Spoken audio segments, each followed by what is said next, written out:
I heard him go into my closet and I heard him pull out the gun case. And then I hear, the very clear sound of a gun loading. And my instinct was just to get up and run because we had just gotten in a fight. And that was the one thing I was like, well, why else would he be loading this gun right now other than to shoot me? I started running. He, reassured me to stop running, that he wasn't going to hurt me.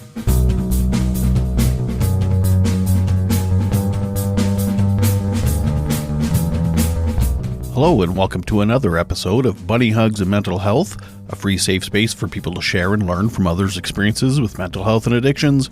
I am Todd Runnebaum, a suicide attempt survivor and a recovering substance abuser. Okay, folks, this is a bit of a longer episode, maybe my longest, I'm not sure, but so I'm going to get straight to it. This episode is with Julianne. She has experience living in abusive and toxic relationships, so we discussed that leading up to a relationship she had with a gentleman who ultimately took his own life right in front of her.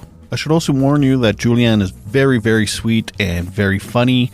There's times where maybe we laugh and you're thinking to yourself, they're talking about this incredibly horrific traumas and these two are laughing and having a good time. I can't explain it. Some people just deal with trauma with humor, and especially when two people that are very similar get together, we kind of feed off each other that way. And I just want to say hi and thank you to Whit Misseldine and Ellie Westberg from the incredible podcast This Is Actually Happening. Julianne was on their podcast, and that's how I found out about her. So anyway, thank you for them.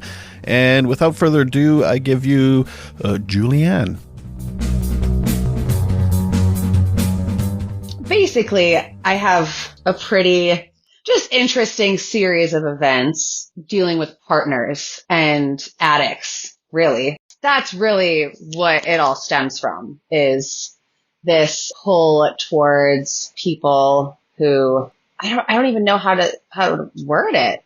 Not take care of themselves, because that's not the issue, but people who I feel like have needed somebody patient and understanding, because I mean, addiction has never been an issue for me, except for the addiction and the need to want to feel needed. I mean, I don't even like the chaos, I just find myself in it, and I'm completely, it's like, I don't just I randomly, I found myself here, but, cause I take full responsibility for my choices, and we all end up in situations, whether we realize that we continue a pattern of selecting people and things or not. It just, once I kind of broke down a pattern or, looked at my previous relationships, my therapist actually had me do a Venn diagram once. He said, put down all their, the qualities. I was like, well, these are going to have to be two different Venn diagrams, because one's going to be troublesome qualities. There's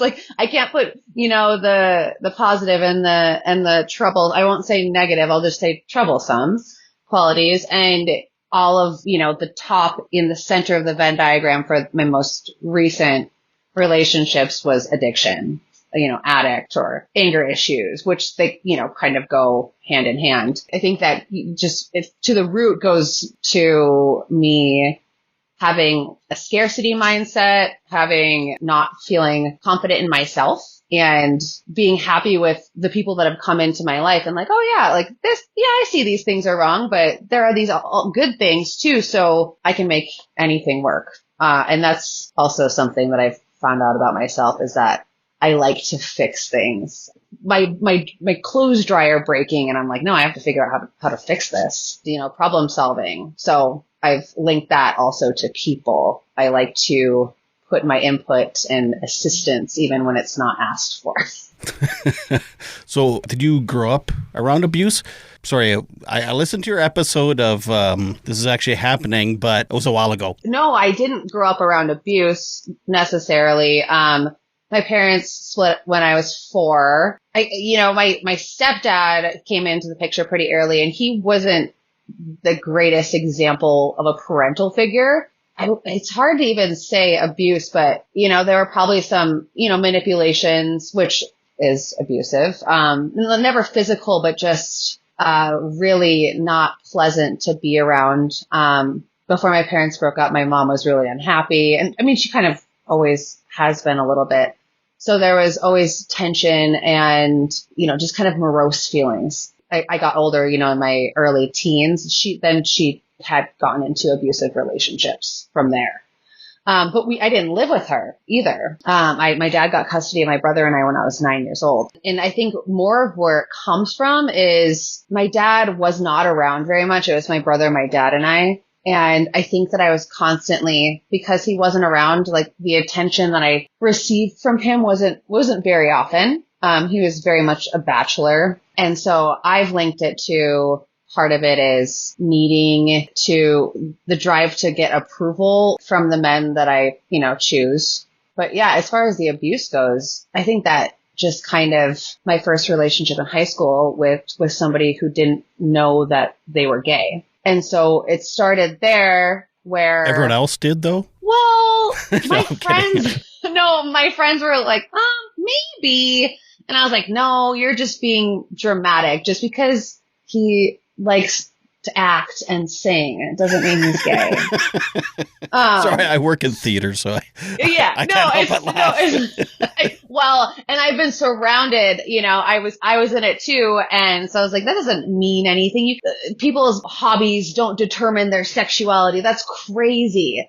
Right. And sometimes they do correlate. From that start, it was, I was trying to initiate things and it was always like, oh, you're hypersexual, like you're too this. And that was kind of my first experience with a relationship, was being told and being rejected. Like being told that I was too much of something. When people tell you things, especially when you're 17, 18 years old, and somebody that's close to you, you believe them most of the time. That was when, my first experience in a relationship was kind of from the start being told that I wasn't enough or too much. Too much. Too much. This is a thing that I've had to kind of come to terms with, is that I've most times in my life have felt like I was too much, but not enough at the same time. I've learned to edit or refine the way that I say things to people. But I've always been somebody who's completely outspoken, and things come out of my mouth that I don't even realize they came out until people are either laughing or looking at me like, that's not appropriate. You can't say that. I feel your pain. Yeah, or like you can't. Daily. I know. So in high school, you were dating someone who was, maybe not very validating and made you feel not so great about yourself. You were too much because of their insecurities, and they were gay, and you weren't a man. So exactly. Definitely not. So then what was the first relationship where things really got like abusive? So that was my relationship following that. I moved to New York City actually with this person that was my ex.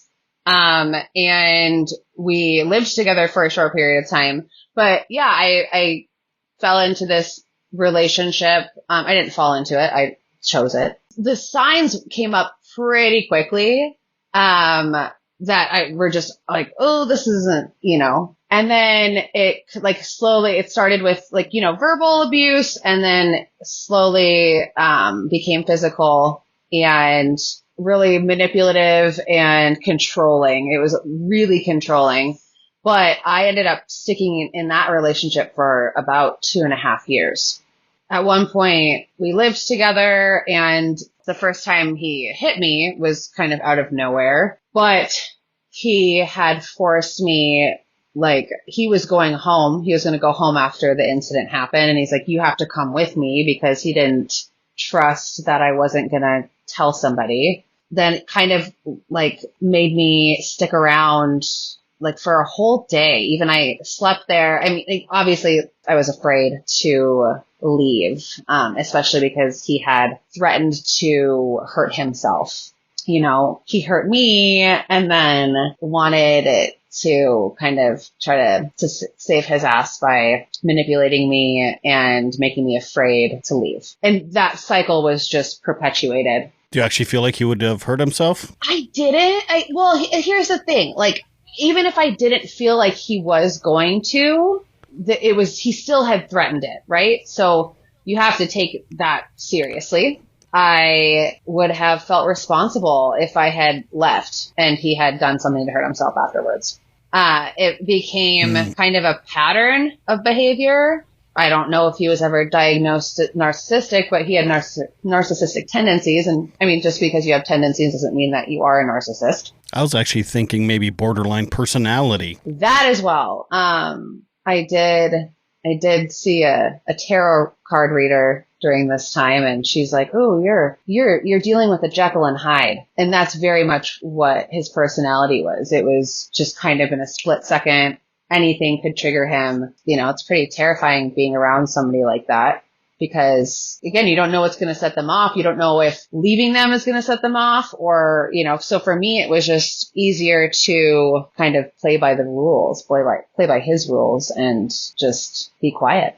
I mean, I had really, really low self-esteem. And I think that stemmed back growing up, and I got picked on for, obviously you can see my hair is a little bit curly. And when I was younger, I didn't know, how to style it. And I just was a little chubby and not athletic. And I brushed my hair out, and I just, had frizzy hair, and I got made fun of. So, and obviously you get over those things as you get older, but I think that it took me a lot longer to find my self-worth and self-esteem, especially because I found myself in these situations where people didn't treat me the way it should have been treated.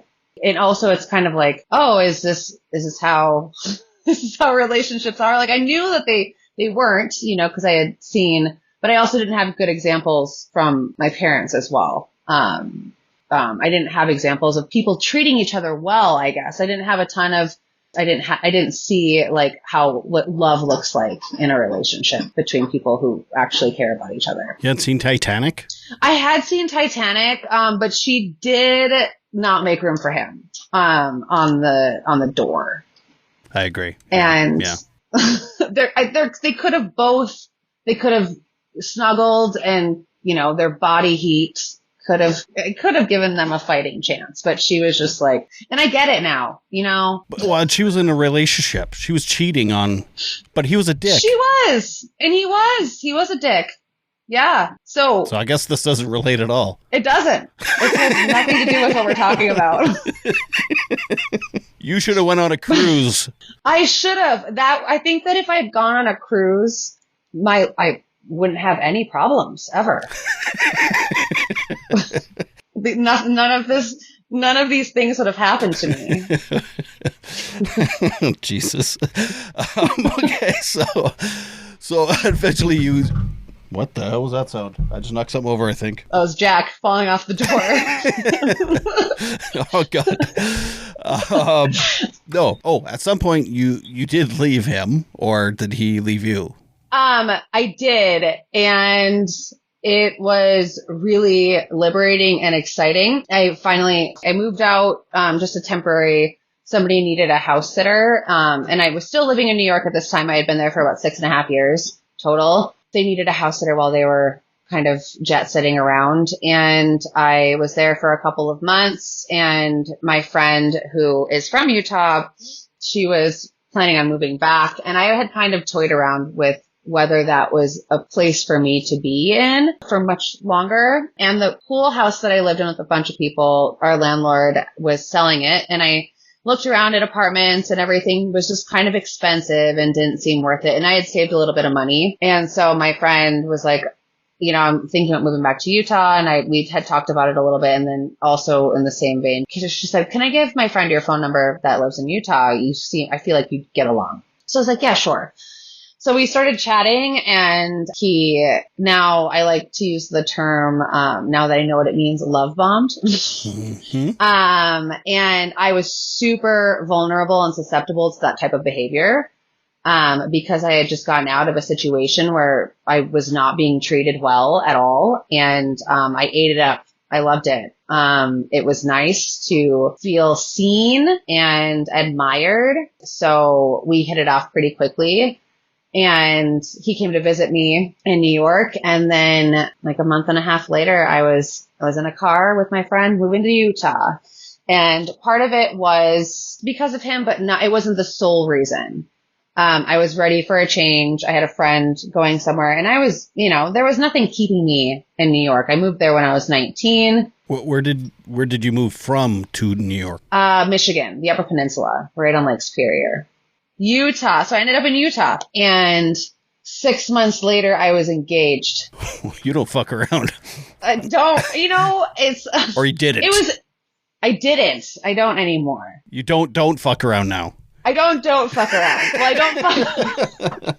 So you fuck around now. I do. Yes. Okay, I'm trying to keep us on track here. Sorry. All right. Oh, shit. So, he was 9 years older than me, and he had 3 children from a previous marriage, and his daughters were twins. They were 13, and then his oldest was 15, all girls. So I went from, in a very short period of time, being in an abusive relationship to being a mother figure. How old were you? 25. Yeah, 25. Yeesh. 26. Yeah, well, at the same time, Sucker. though, like, I know.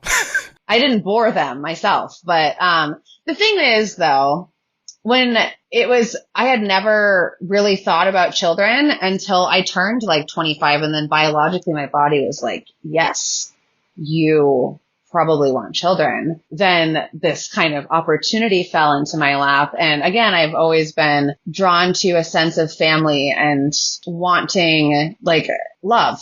And these girls, I love them. I still do. One of them was having a hard time and asked if, she was wanting to move in with her dad. And then we were living together, and I was like, absolutely, like 100%. So she moved in with us, and we became close really quickly. I feel like it was maybe not big sister energy, but I didn't want to come in and suddenly, this person that is in their dad's life just start imposing rules, or because I don't feel like I became, well, I'm still working towards adulthood, but I didn't even feel that way till like I turned 30. So only in the last 5 years have I felt like I'm taken seriously. So my role was just to be there for what they needed me to be there for, listening, advice, cuddles. Were they Mormon? No. I think that his family was, I don't think they were ever devout. They were not raised religious at all, which was helpful because I would not have been great for that. I would not have been great for that.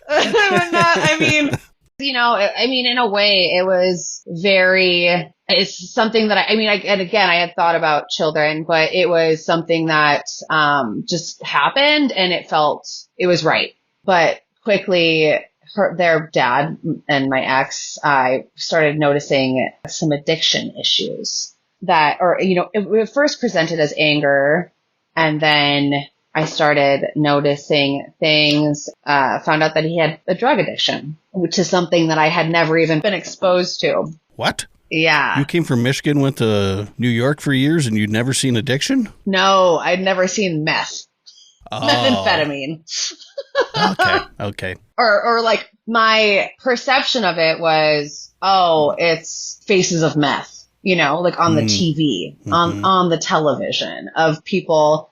And so when I found out that that was the choice, I was kind of flabbergasted because this was a person that was completely functional, or it seemed functional, had a steady job. I went from another situation where I had gotten out of an abusive relationship, and then this person came around and I believed them. He was like, well, this is just my way of treating ADHD.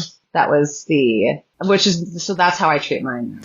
Well, technically, yeah, I'm on low-grade meth, too.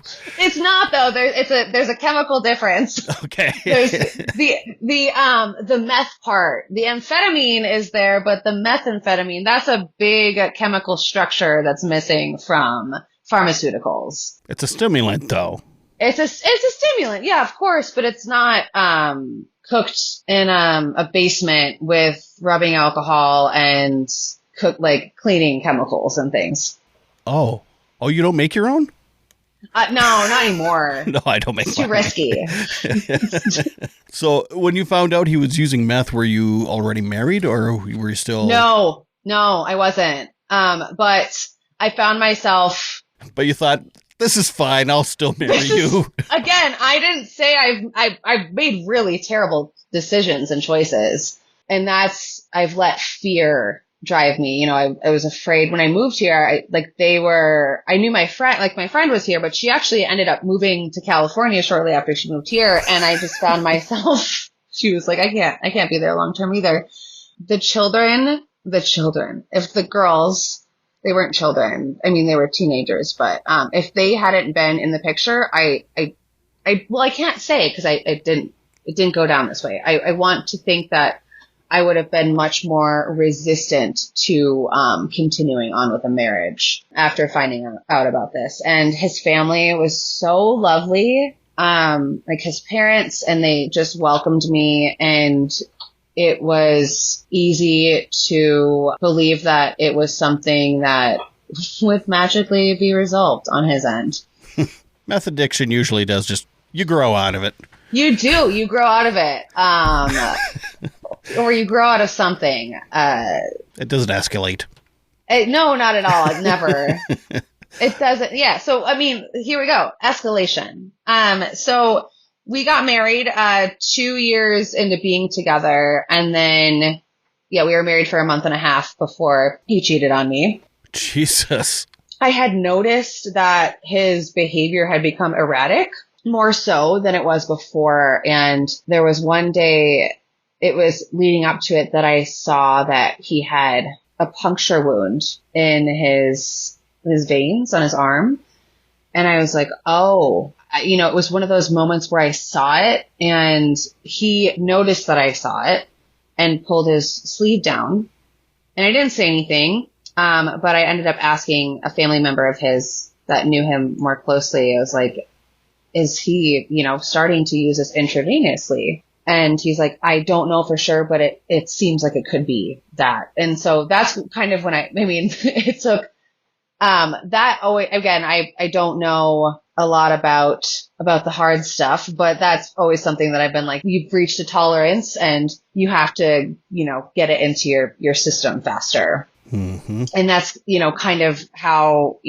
it escalated to him. We got in a fight, and I can't remember if I had pointed it out or asked him about it. And yeah, he left for the weekend and came back and, had fallen in love with somebody else over the weekend. Aww. Which, yeah, it's very sweet. Kind of like how we, were engaged within 6 months of knowing each other. So it was such a bizarre thing, though. He came home, and his children had kind of gone between his house and their mother's house. And at this point, they were all with us. And he came home and he told me about it. And then later that night, he was showing one of his daughters her Facebook profile. Like, oh, this is this woman that I love now, after they had already integrated me into their life as a mother figure. So it was obviously that, it was completely, unhinged. It was not coherent behavior, and it was not sober behavior. Right. Yeah. Kind of like Rose and Jack. 100% like Rose and Jack. I do believe, the heart of the ocean was blue. And if you've ever seen, yeah, Breaking Bad. Yeah, Breaking Bad. Thank you. Yeah, blue meth. So It was actually it wasn't sapphire. It was just crystal a meth. Big fucking rock of meth. That explains why she fell in love. They don't show her. They only showed her throwing the necklace off the boat. They didn't show her diving after it afterwards. What have I done? No, I'm not ready. That's why she fell in love in a weekend and left her husband. She did. Yeah. How could you not? He painted her or drew her. It's charcoal. Yeah, drew, I guess. What a beautiful thing. What a way to show love. Not love bombing at all. Hey girl, you want to come down and let me draw you naked? Can I shoot you nude? Sure. Okay. Well, if you want, you can take your clothes off too. Anyway, doesn't matter. Incredible. Yes, it does. Anyway, back to your trauma. Yeah, back to my trauma. So did you stick around for another 2.5 years with him after this? No, I actually left. Oh. It was a weird couple of days, but he was like, at first he was like, yeah, this is the person I love and want to be with. And then a day later it was, oh, well, maybe we can all be together. And, just a lot of mind fuckery. But I quickly, I moved out, quickly was like, what? That's crazy. You've been married 6 weeks. Yeah, I was heartbroken. I was Lord. I was mostly, I don't even consider it a marriage because, on paper it was, but that's, and I did. You took half of everything he had. I took nothing. Oh. I wanted nothing from him. We didn't have any shared assets, thank goodness. Most devastating thing for me was You love the girls.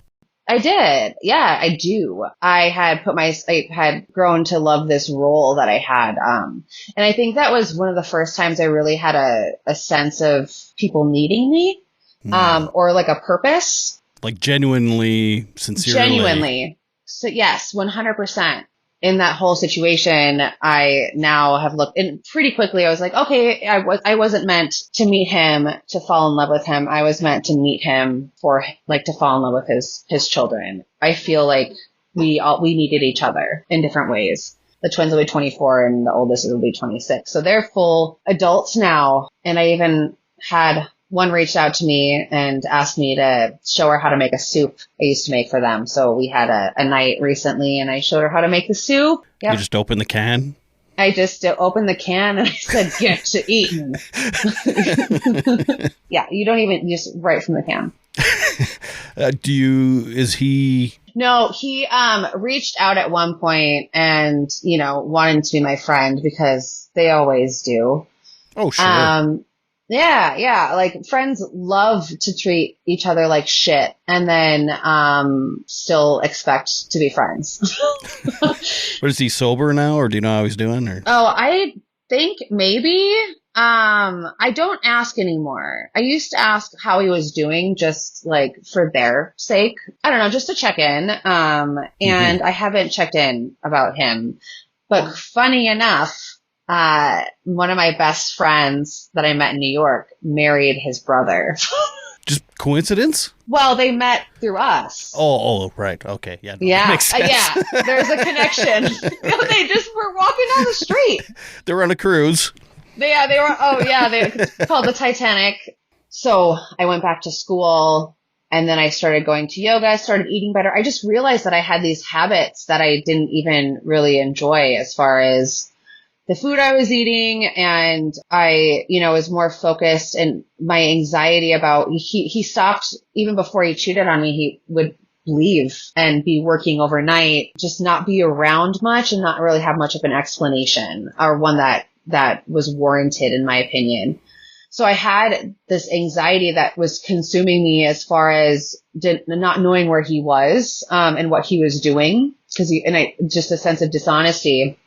So once that was lifted, I was able to have time to be like, and, I also had, people to feed, to take care of. And so once that was gone, I was able to kind of evaluate what I wanted and what I needed. Funny how that happens. I stopped drinking. I stopped eating sugar.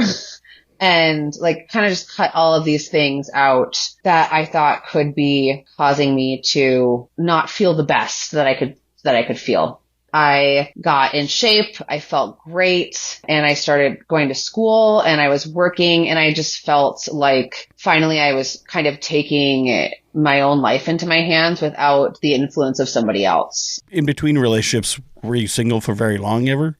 No, and I think the longest I was single was from when I was in high school, like that high school relationship to before the first abusive one started.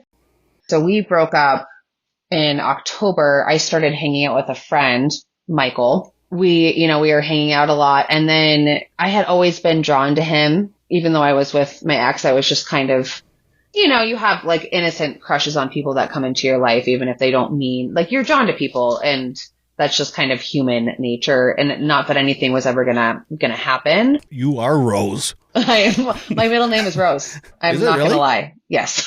So is mine. Is it? No. You look like a rose. You're just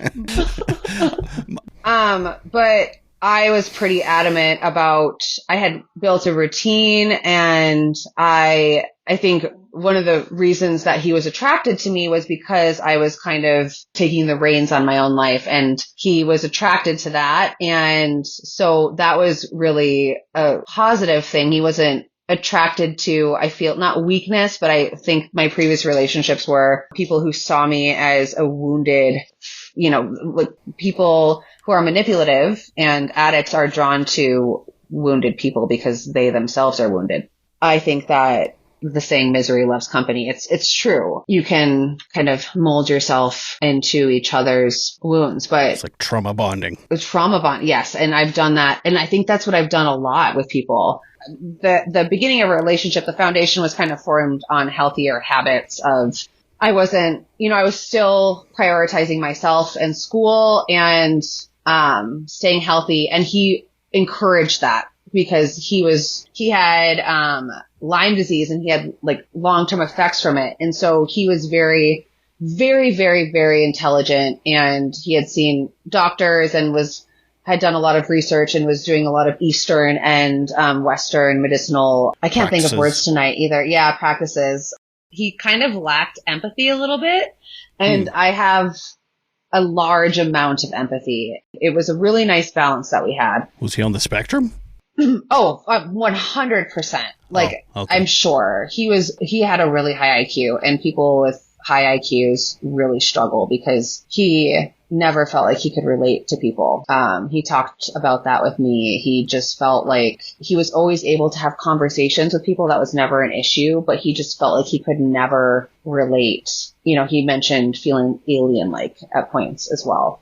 I mean, I think that was a big struggle of his going back to his childhood, and he was raised LDS, and he was able to think beyond what he was being told in this religion. Yeah, he just struggled to fit in, I think, his whole life. We had a really interesting and fun relationship at first, and then before we moved in together, and we had some struggles because he also had OCD, and especially due to kind of healthy OCD because he had been sick, and he was in a lot of pain. At one point, he was prescribed Suboxone for his pain, which... Suboxone? Yes. It's just as addictive. Like, it's what they use to get people off of heroin. Yeah. They gave him that for pain? Mm-hmm. It's an opioid. Well, I guess it is an opioid, but you can't overdose on it, or adjacent. You cannot, but here's the thing. Yes, we will get back to the Suboxone. It comes back later. COVID happened. We were both working in the service industry. He lost his job. I was still going to school. I got a job at Target because I couldn't just sit at home. My previous employer had messed up my work forms, so I wasn't able to get unemployment. It sucked. COVID was really great for people or really bad. I really don't think there was much of an in-between. They had the opportunity to reevaluate their lives in a positive way, or it gave them time to think about all the struggles and hardships that they have. He was at home, though, a lot. He had addiction issues in the past, and his friend gave him some cocaine, just was like, oh, here, and he told me about it. And I was like, I thought it was yours. Like, well, that's, why did he do that? And Michael and I used to do these hotel date nights. Where we would stay local just to get out of the house and do something. And so I was like, well, maybe, let's save it and do it together. Not that I was really big into those kind of things, but when the situation presented itself once in a while, I wasn't opposed to something. And I was hanging out with a friend one night and come to find out he had used all of it on his own, which bothered me because I was going back to my previous relationship with addiction. And so I got upset about it. You said he had addiction previously. Was it with cocaine then? No, it was more like psychedelics and cough medicine in his younger years. Codeine. The dextromethorphan and codeine. Mm-hmm. Yes. Okay. Yes. And not even that young, I didn't realize it had been a little bit more recent. He talked about that a little bit naively again. I was like, oh, he was an addict. That's good. That's done.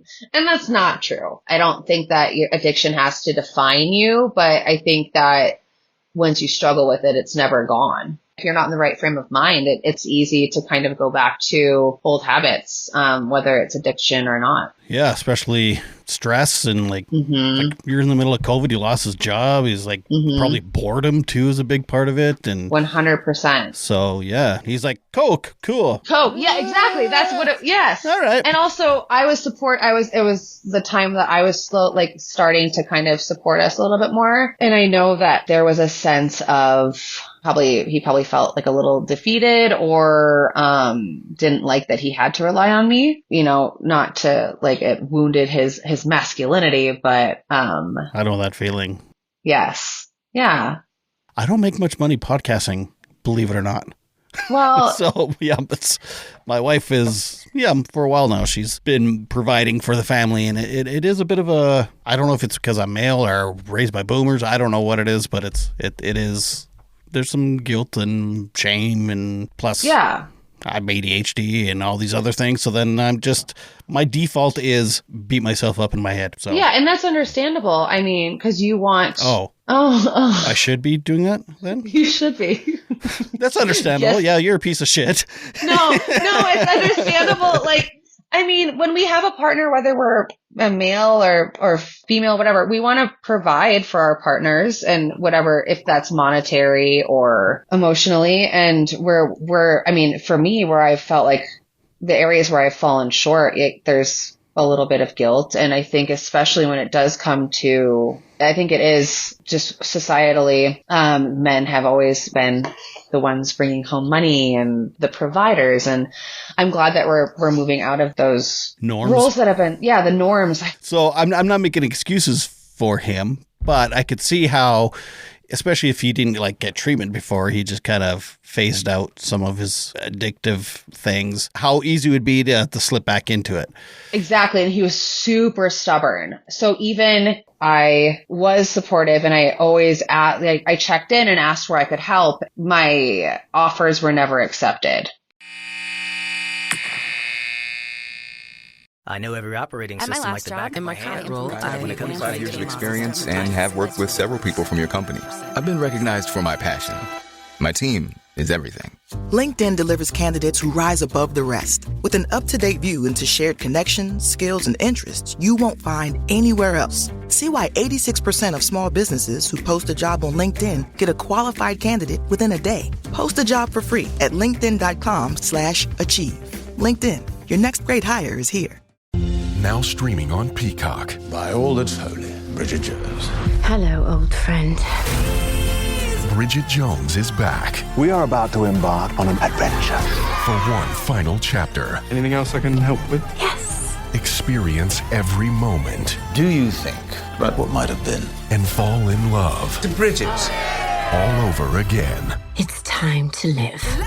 Bridget Jones, Mad About the Boy. Streaming now only on Peacock. This episode is brought to you by State Farm. From your morning podcast to your afternoon playlist, State Farm knows you personalize your entire day. And that's why State Farm helps you personalize your insurance with the State Farm Personal Price Plan. It offers coverage options that help protect what you care about most at an affordable price just for you. Like a good neighbor, State Farm is there. Prices vary by state. Options selected by customer. Availability and eligibility may vary. Moms, tired of overthinking every decision around what's best for your kids? Stop. Get Smarty Pants vitamins and worry about one less thing. Smarty Pants Kids Multi and Omegas support kids' overall health with 16 daily nutrients, including vitamin C for immune support and D3 for bone health. That's 45% more nutrients than the leading kids' multi-gummy brand. Seems like a no-brainer, right? Get Smarty Pants on Amazon today.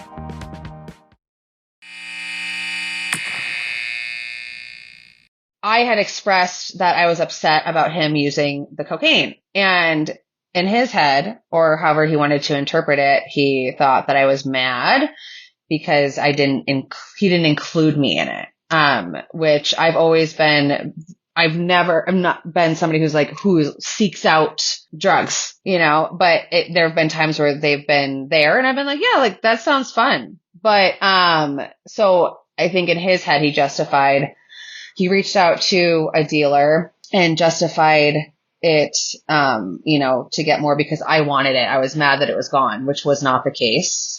Anyway, so the person was being flaky and he canceled it. And this all kind of came out later, but that night, somebody ended up shooting a gun into our house. It was my first weekend back at the restaurant that I worked at. It was in Utah. It was 104 degrees.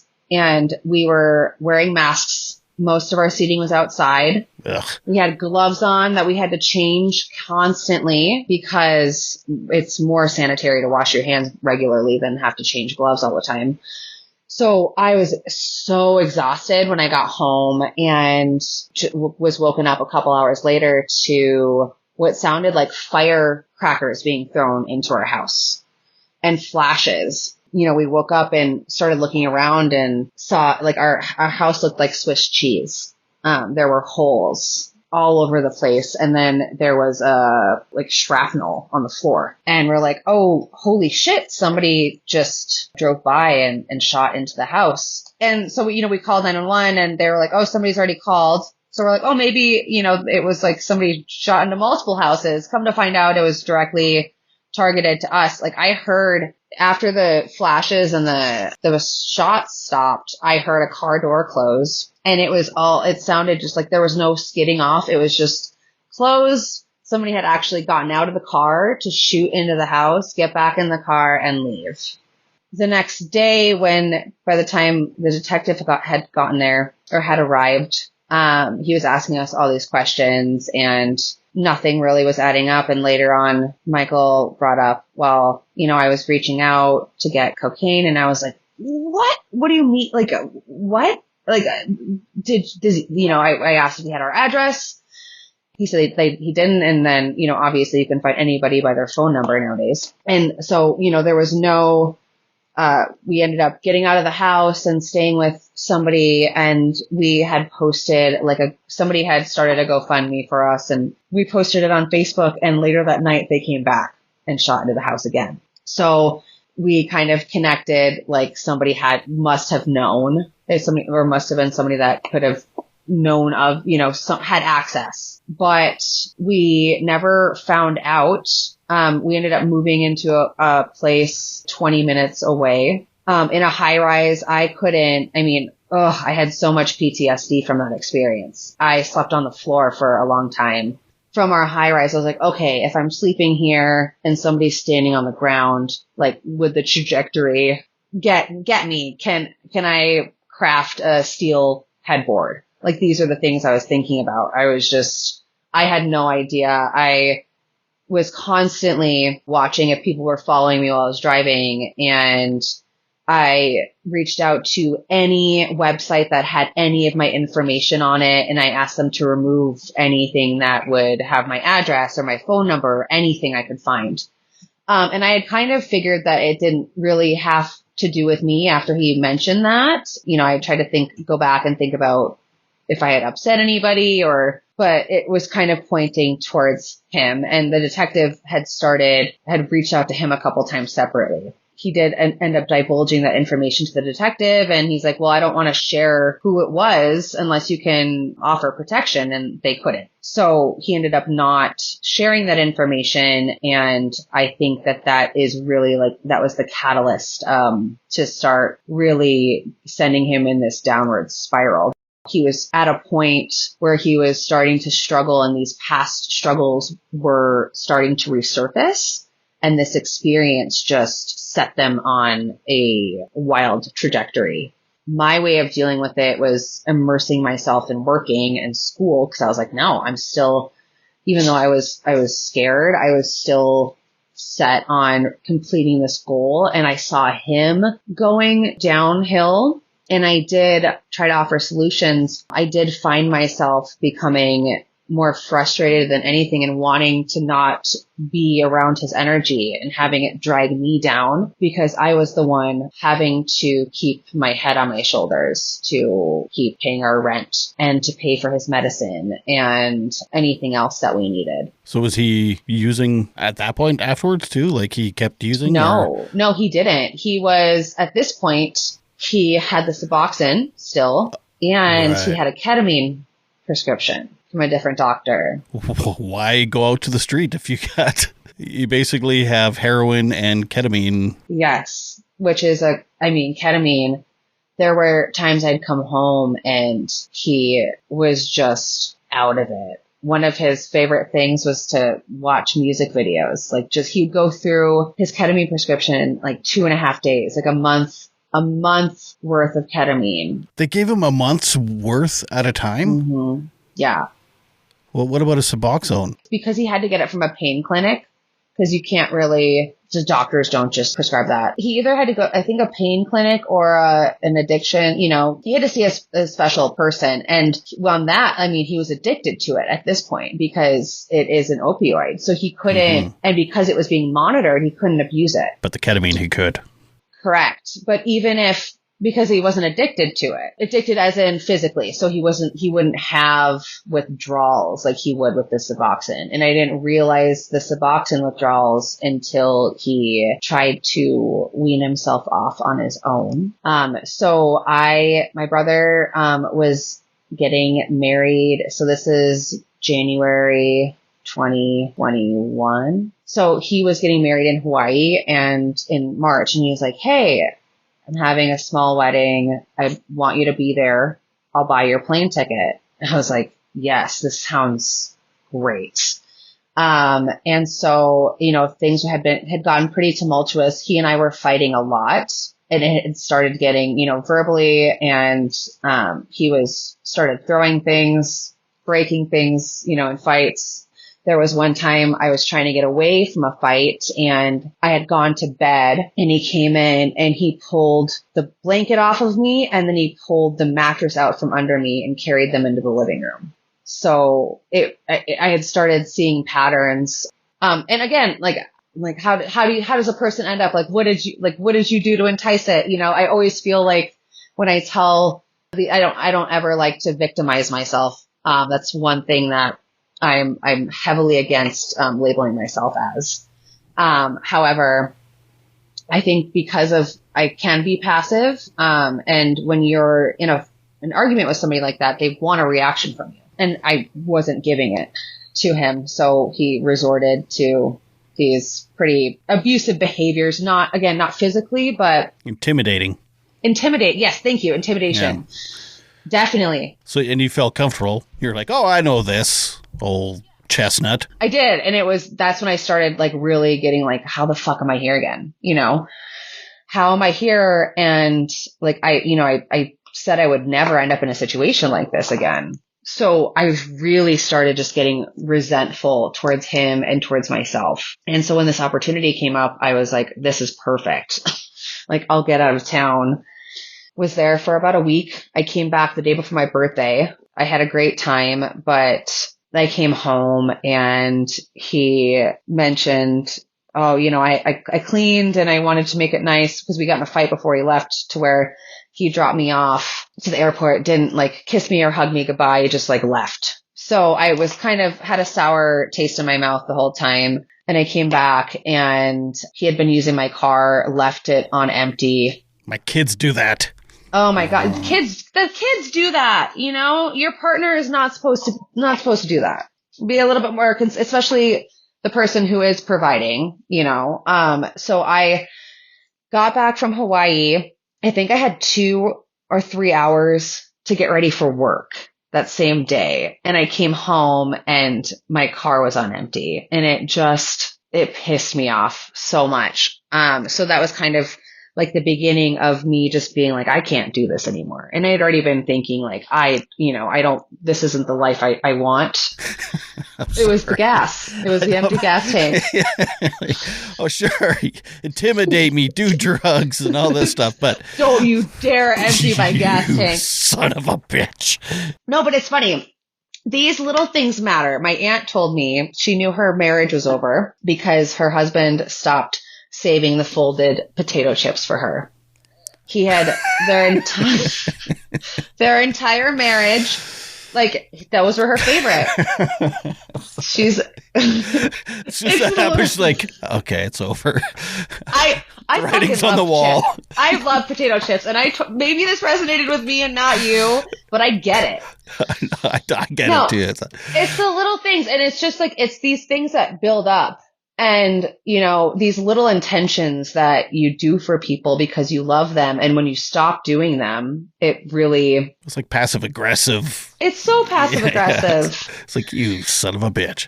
Yeah, I'm going to eat all these and you can have the crumbs. Eating all the flat chips like a sucker. Well, it's funny because I save the folded ones for the end.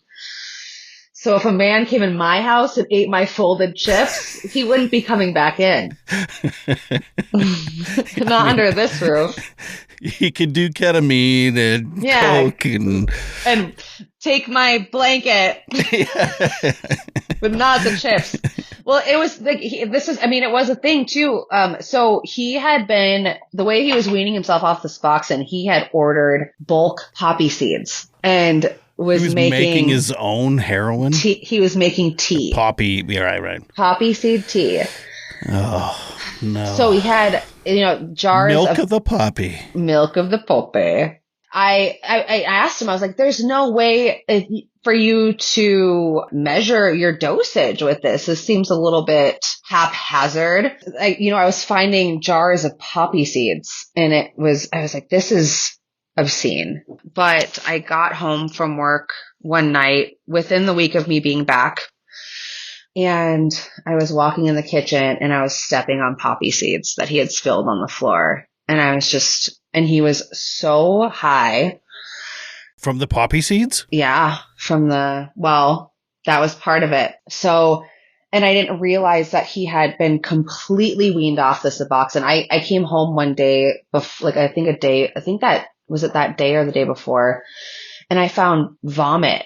We had two different bathrooms, and in my bathroom, there was like puke on the toilet seat. And then I started looking around and I saw that it was on the door frame as well. I asked him, I was like, "Did you get sick?" He's like, "Yeah." And he wasn't completely honest until that moment where he was like, "I've been trying to wean myself off of Suboxone and I'm having withdrawals." And I was like, "Well, do you need to go to the hospital? Like, do we need to?" And he was like, no, I'm fine. Again, and here's where part of the guilt comes in, is that I was so done and bothered by it that I don't think I had the care about it. Like, that's where my guilt comes, is like, you're like, whatever, man, I'm going to work. I did. Or no, you just get back from work. It was either way. At that point, either way, it was just like, I didn't have, I kind of felt whatever about it because, again, at that point, because I had all these past experiences had led up to this, and it was more than just him, Earlier that day, we had talked about, I can't keep doing this where you go back and forth between getting this under control and then not having it. And he's like, he sent me texts about how he was really going to try and really going to be there for me. And he wanted to get sober and healthy for, and try to put more work into being more present. And I read it, and I don't even know if I really responded much because I just didn't believe it. And then I came home that night and the poppy seeds were all over the floor and he could barely keep his eyes open. I started crying and he came over and he was trying to console me, and it was just like robotic, and told him I couldn't do it. And I went to go to bed, And that's when he came into our room, and I had my back facing him. So I was turned on my side with my dog, and I heard him go into my closet, and he was ruffling around, and I didn't know what he was doing. And then I heard him pull out the gun case. We had gotten a gun after the shooting. This gun that we got, I didn't want it, and I had a bad feeling about having it. And when we went to shoot it at the shooting range, it always jammed when I tried to shoot it, and it never jammed when he shot it. Going back and looking at it, it's just kind of a weird little piece of information. So he goes, and I hear him pull something out, and then I hear, the very clear sound of a gun loading. And my instinct was just to get up and run, because we had just gotten in a fight, and that was the one thing I was like, well, why else would he be loading this gun right now other than to shoot me? Mm-hmm. So I started running. I asked him why he had it out, and he, reassured me to stop running, that he wasn't going to hurt me. And I kind of talked him into placing the gun in the middle of the hallway. Ultimately, I ran to grab it and unload it, and I forgot how in that moment. And my instinct was like, okay, if I can't remember how to unload it, I need to just get rid of it. So I was running outside to throw it out. And you're in a high rise still at this point? Yeah, we were in a high rise. So the way that it was is that the stairs were open on each end to the outside, and then the apartments were off to the side. So he ended up catching up to me. We were fighting over, he was trying to get the gun from me. In my head, I was like, the way that he was trying to get it from me, he was worried that I was going to hurt myself. And I was worried that it was going to misfire. He had me by the shirt at this point, and he got it from me, and he ultimately shot himself with it. Unfortunately, I was there, and I think that it was something that there was no note or anything, but, right. As the days went on, it was definitely something that I think he had planned. Talking to his sister, he had, reached out to her. They weren't close, but he stopped by her house twice that day, and he hadn't been there in months. So he went to hang out with his nephews, and she said that he was kind of the same way he was with me. I really want to be in your life more. I'm sorry about that we haven't been close and that we haven't seen eye to eye, but I really want to try. And he left to go to work, and then he came back, she said, a couple hours later to hang out more. He never told me about that. She did. So as we kind of dissected things, and as I learned more about suicide and people's behavior leading up to it, it completely made sense. Well, it just breaks my heart. I've talked to lots of people who have lost loved ones to suicide, but I think you're the only one I've talked to where they did in front of you. And that's the unfortunate thing about it is that, but it's because, and this is something that I've thought a lot about and I've talked about, is that I weirdly think I would have preferred being there when he did it as opposed to finding him, because even though it's not something that I ever wanted to witness. But in that moment, he wasn't alone. Because I obviously have had a lot of different emotions surrounding it, every emotion, but again, as violent and as horrible as it was to witness, he wasn't alone. As I get older, I'm learning you can feel opposite emotions at the same time. So I can see how you can be horrified and frustrated and also glad-ish. Yeah, I really don't know, because I have never found somebody deceased. I've heard stories of people finding loved ones who had passed from suicide. So, but I can't. But even if it wasn't suicide, you like to be on your loved one's side when they're, even if it's like a slow death in a hospital and they're 90, you don't want them to be alone. So, I mean, my first instinct, besides screaming, right, was to reach over and touch him. Obviously, you knew that it was obvious, I guess. Yeah, so we had loaded, thank the universe that we had loaded it with hollow points, because with hollow points, they are meant to do damage upon impact. So there was no exit wound, which I'm grateful for. So it was almost like, obviously, I saw it happen. I knew what was happening. I know this plus this equals this, but it was such a traumatic, experience that it didn't even seem real. Even when the EMT came, they were called. Well, so first, somebody came, they heard, my neighbors started coming out because they had a gunshot, and somebody comes around the corner with a gun, and I'm it's nope, it's not me. I didn't do it. So, but yeah, the EMT came, and I even asked them, I was like, is he dead? It's not funny, but I didn't believe it until somebody told me that he was actually dead. My first and only ambulance ride. So when they came, I had to be around to talk to the detective. I wasn't allowed to leave. When they came, they're like, you can either choose to stay here in the apartment and wait for the detective to come and assess the scene, or you can wait, we can take you to the ER and you can be evaluated and we can just make sure you're okay. So I opted for that, and that was one of the most surreal moments still in my life, was riding in the ambulance that was called for him across from the two EMTs. And was he in the? No, they weren't allowed to. They had to. It was a crime scene. Right. Okay. So they got there, and I was more fit for the ambulance than he was, because there was no resuscitating to do.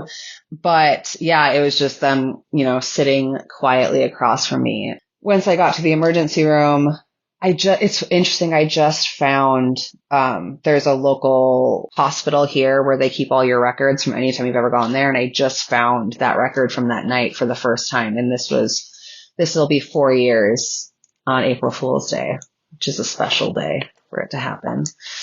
Just reading the evaluation of what happened, why I was there, looking at my heart rate. I knew it had all happened, but I talked to my therapist about it. I was like, there have been times since it happened where I'm like, am I alive? Am I living in a different, because it was so a split second decision on him, he could have taken me out as well. So that's what I struggled with a lot, but actually seeing it, a form of somebody's account of from that night, and also looking at the time I got home to the time I was in the ER was 40 minutes. The time I got home from work until the time I was in the ER. It was so fast. And seeing it recorded, it was wow, this actually did happen. And I knew it did, but seeing a clinical log of the situation. And, so I waited there, and a police officer came and started asking me questions. And because I am a white woman, I listen to a lot of podcasts, a little true crime, and I've always been interested in it. And so I knew They think I did it? They think I did it. Oh.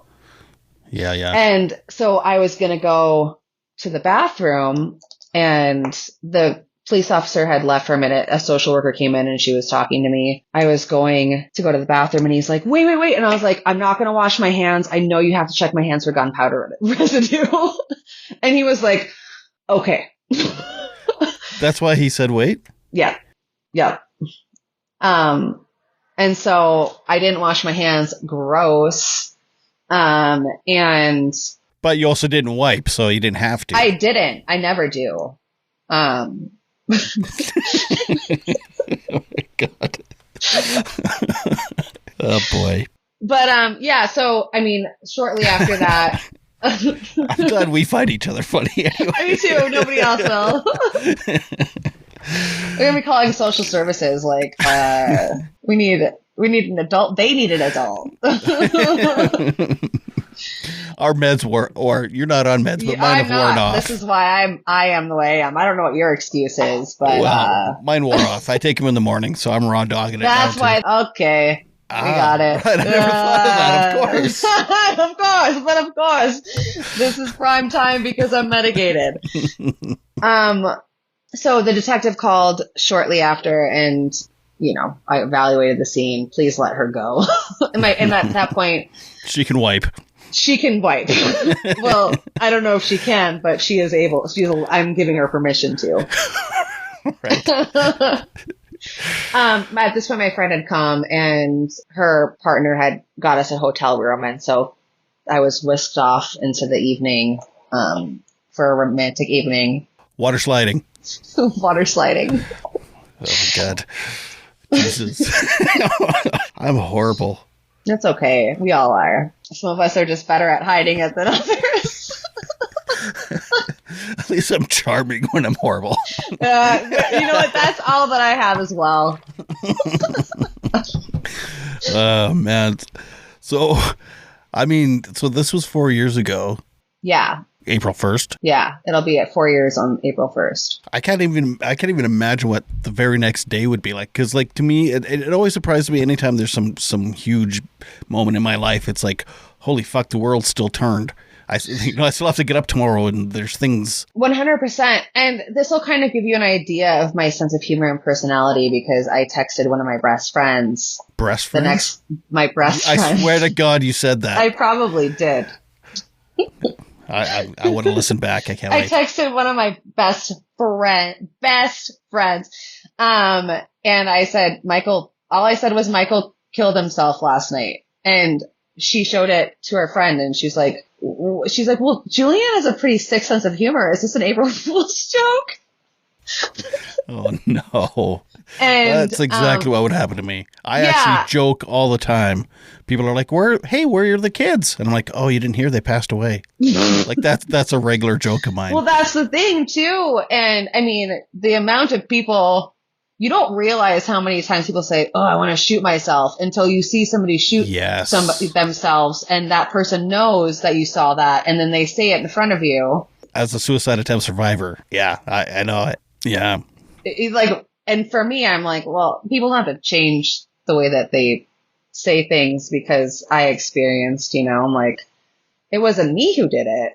Like, I didn't do it. Yeah. It's just a figure of speech, right? It's a figure of speech. And it takes quite a bit to offend me, but people, or even talking about any kind of suicide at all, or like any kind of indication of like, oh, I want to kill myself. And I hear people like, mumble or apologize. At his funeral, his boss walked up to me and was like, what happened? And I was like, oh, he killed himself. Matter of fact, because I was like, that's what happened. That was a choice that he made. Whether, come to find out, blood alcohol level indicated that he had almost lethal levels of codeine and dextromethorphan, which the codeine was from the poppy seed and the dextromethorphan was from cough medicine. I just like the stigma surrounding it. Obviously, I don't think it's anything to like celebrate, but it is, it wasn't my choice. So why should I have shame around something that he did, or why should I feel shameful for him? That was a choice that he made. And I'm assuming you have all types of empathy for him too. It's not like you're just walking around going, I.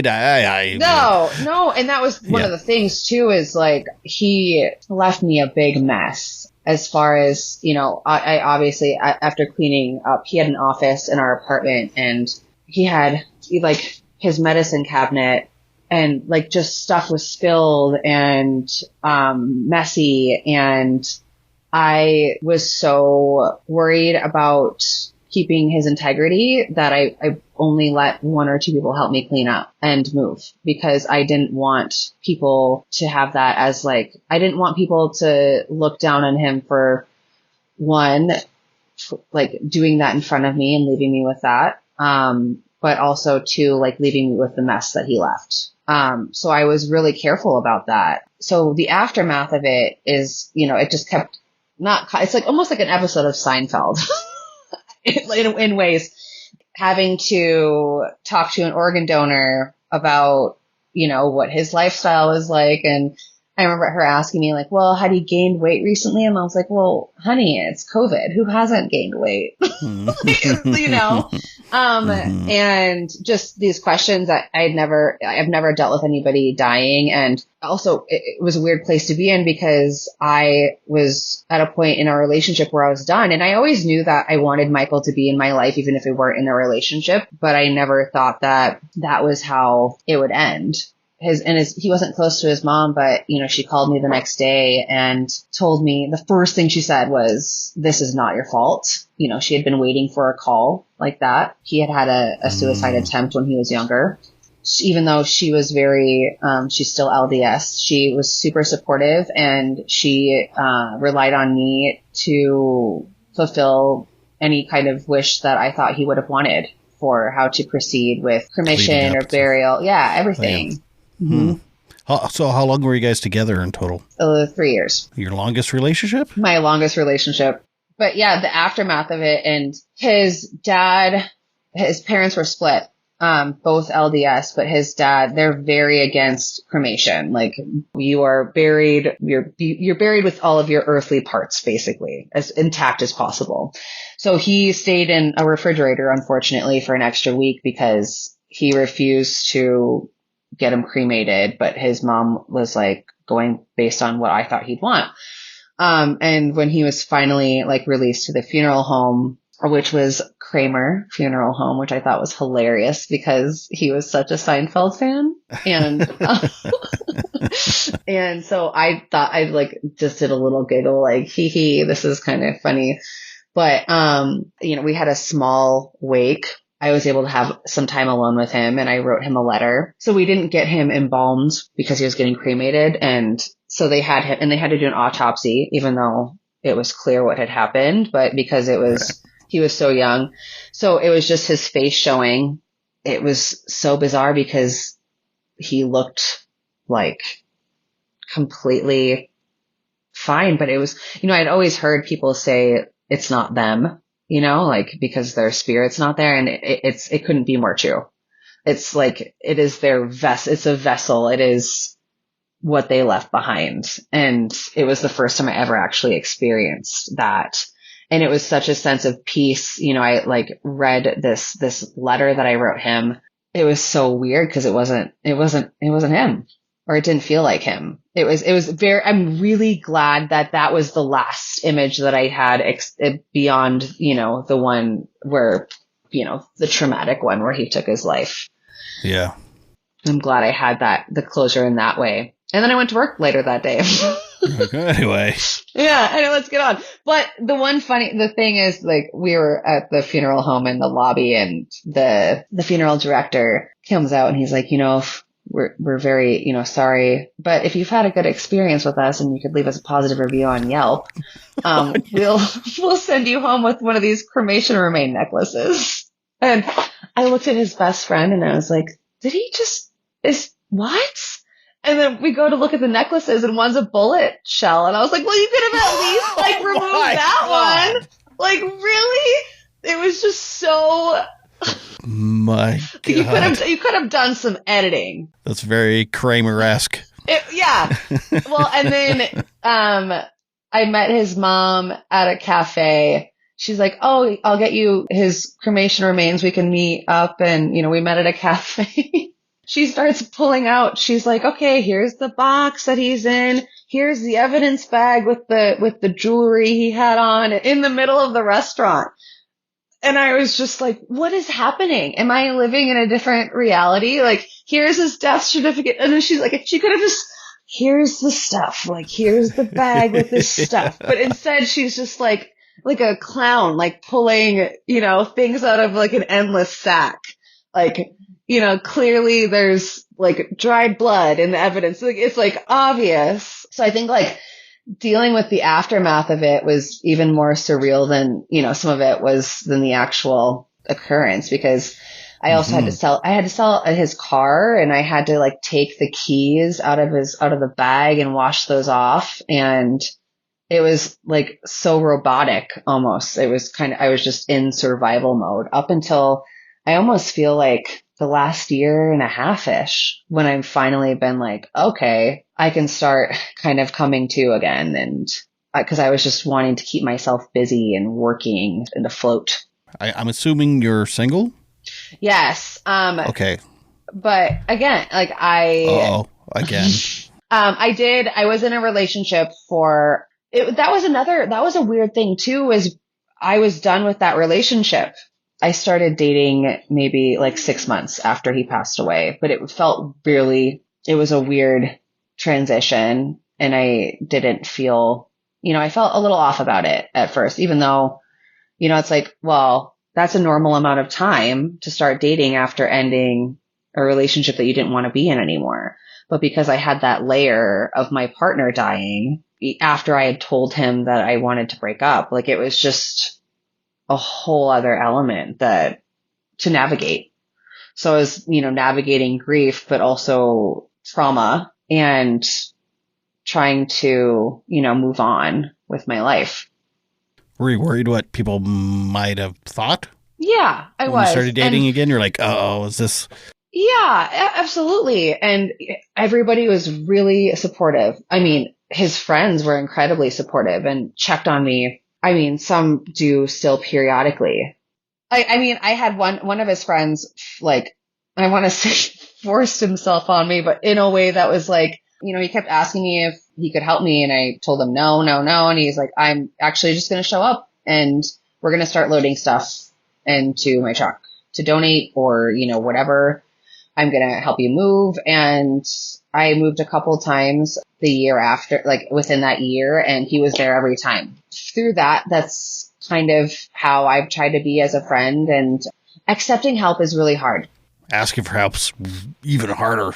Yes, 100%. It's incredibly hard. So, but when people show up, it's harder to turn it down. So when you ask, I've tried to restructure how I offer my help. Instead of being like, do you need help? I'm like, how can I help you? Can I do this for you? Offering solutions instead of offering or asking a broad question, especially when somebody's going through something. Yeah, I realized it makes them feel helpless though, because they want to be supportive and they're grieving. In this case, like they were grieving. They felt like they needed to do something, to act. It just changed my perception of community and how I want to show up for the people in my life and allow people to show up for me, because we can't do it alone. Like you've dated and stuff, but were you in another relationship since then? I was for about a year. And they broke up with me. Just stop dating for a bit. Get to know yourself. I have not dated. We kind of kept a situationship, if you will, for a little while. I am adamantly against dating right now. I'm feeling so good about building my own home, actually physically within myself. And I definitely have relied on partners, men in my case, for validation and comfort. It's really exciting to realize that I've usually been the one to bring the excitement. Like, it's not them. It's like what I also bring to the relationship. There's something really liberating about that. I travel with my friends. I love hanging out by myself. I'm an interior designer, and so I've always been really crafty. But yeah, last night I put together actually it's right here. I sat by myself and put this little beetle kit together. And I take myself to dinner all the time, and it's at this point I can't even imagine integrating somebody else into my life, because I go to yoga 5 days a week and I have specific days I go. My friend comes over on Tuesday nights to play a video game that we're trying to beat. I'm like, there's not even time. There's not even time for a relationship. I've got all these things. Yeah, I love that. Well, good for you.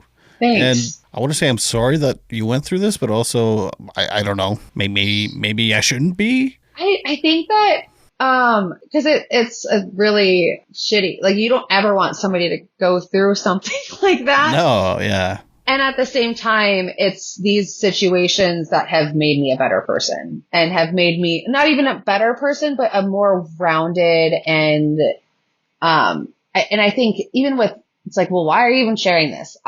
Yeah, wait a minute. Why are you? Exactly. That's the thing. Like, why am I sharing this? Because love attention. I love from attention. Men. I love attention from men. I love attention from women. I just love attention. No, I really, like, I think it's going back to wanting to build a sense of community. When this happened, especially with like witnessing something like that, it was really isolating. People, like, as this thing happened, like, oh, I knew somebody who died or, like that. But never anybody who had witnessed it. And I got in therapy within a week of it happening, which, if anything ever happens like that, that is my suggestion, is to get into therapy as fast and quickly as possible. I feel like I have, and I'm sure you feel the same way, where we have very similar personalities. You feel like you have a voice, that is relatable maybe, or, talking to people comes easy to you when it doesn't come naturally to everybody. And I love attention. And you love attention, and you've experienced something that not everybody can relate to, but a lot of people can. So I feel, I'm not trying to speak for you, but when you've experienced something like this and you feel like you can help somebody just by sharing your story, that's what you want to do, even if it's, one person or. Yeah. And I mean, they don't, people don't have to relate to every detail of your story. Absolutely not. To be able to feel better or to know that there is a community out there or other people that have gone through what they've gone through. So, and if it like stops one person from continuing to get in abusive relationships or to encourage somebody to start going to therapy or whatever else, it's just. Or to not do this in front of their spouse. Exactly. Even. I also, one of the reasons I had somebody tell me, like, you shouldn't share that. Like, it's really traumatic and it's something that you shouldn't share with people. They don't want to hear that. And I was like, well, fuck you. Because that's not true. Who told you that? They're that person that I dated. And they broke up with you. Listen, I am not without faults, and my biggest fault is my inability to recognize when people do not fit into my life anymore. And I'm working on it. I'm working on it Good. Very, very hard. I'm being a hard worker right now. I'm so brave. You are. But I was going to make a point about something. Doesn't matter. It does matter. You matter. No, you matter. We both do. We're both made of matter. We are made. I was going to say we're both matterful. I don't know. We're both matterful. Matterful. It's a matter of fact. See what I did there? Oh, I did. I saw. This might be the longest interview I've ever done. Really? I believe it. I'm sorry. Yeah.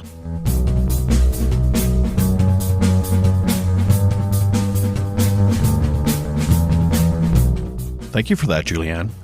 I appreciate you so much. I feel like I found a kindred spirit, and I really hope we get to collaborate again sometime in the future, or, at least keep in touch. I'm very blessed to have made connections to so many people around the world regarding this podcast and mental health, and Julianne is just another one of those people. Yeah, I keep in contact with a lot of my guests. I mean, I meet so many of them, it's hard to keep up with everybody, but yeah. Anywho, please remember to like and share and review and all that stuff. Please go to my Instagram and all that stuff, Bunny Hugs Podcast, and my website, www.bunnyhugspodcast.com, where you can find everything I'm involved with there. Anyway, until next week, please remember to make your beds and take your meds. Bye.